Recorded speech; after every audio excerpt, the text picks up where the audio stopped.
रावलपिंडी के समीप हिंदुओं का एक छोटा सा गांव था। 500 के लगभग वयस्क होंगे, बाकी बच्चे बूढ़े। गांव के सरपंच रामलाल एक विशाल बरगद के नीचे बैठे थे। तभी मोहन भागता हुआ आया और बोला, सरपंच जी, सरपंच जी। सरपंच जी ने कहा, क्या हुआ मोहन? सरपंच जी, मुझे पता लगा है कि यहाँ से 8 कोस दूर हिंदुओं ने अपना गांव खाली करना शुरू कर दिया है। सिख भाई भी उनके साथ अमृतसर जाने के लिए तैयारी कर रहे हैं। सरपंच जी ने एक लंबी सांस ली और कहा, मैंने कल ही रेडियो पर सुना था, महात्मा गांधी जी ने कहा था कि भारत पाकिस्तान का विभाजन मेरी लाश पर होगा। क्या तुम्हें उनकी बात पर भरोसा नहीं है?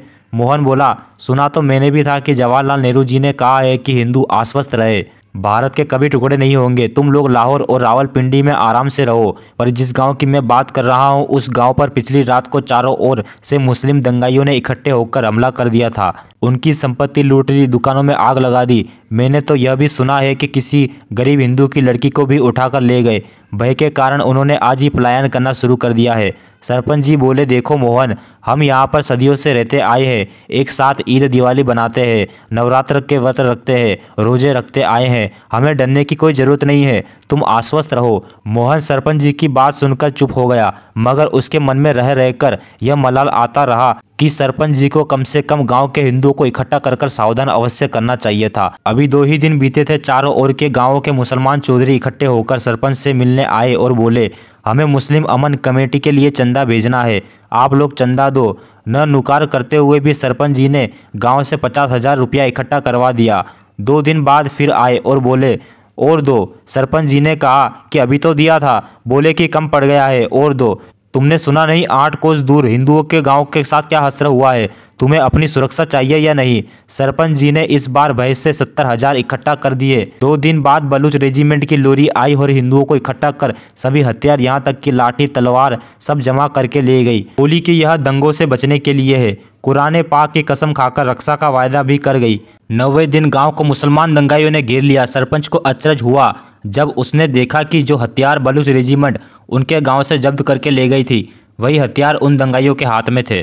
दंगाइयों ने घरों में आग लगा दी, संपत्ति लूट ली, अनेकों को मौत के घाट उतार दिया गया। हिंदुओं की माताओं और बहनों की उनकी आंखों के सामने बेइज्जती की गई। सैकड़ों हिंदू औरतों को नंगा करके उनका जुलूस निकाला गया। हिंदू पुरुष मन ही मन यह विनती कर रहे थे कि ऐसा देखने से पहले उन्हें मौत क्यों नहीं आ गई, पर बेचारे क्या करते। गांधी और नेहरू ने झूठे आश्वासन जो दिए थे। गांव के कुछ बच्चे लोग अंधेरे का लाभ उठाकर खेतों में भागकर छुप गए। न जाने कैसे रात बिताई। अगले दिन अपने ही घर वालों की लाशें कुएं में डालकर अटारी के लिए रेल पकड़नी थी, इसीलिए किसी को सूध न थी। आगे क्या होगा, कैसे जिएंगे, कहाँ रहेंगे, यह कहानी कोई एक घर की नहीं थी। यह तो लाहौर, डेरा गाजी खान, झेलम, सियालकोट, कोहाट, मुल्तान, हर जगह का ही एक ही कहानी थी। कहानी क्या, साक्षात नर पिशाचों का नंगा नाच था। तत्कालीन कांग्रेस अध्यक्ष आचार्य कृपलानी के शब्दों को सुनिए, 8 मास हुए आपने मुझे कांग्रेस का अध्यक्ष चुना था।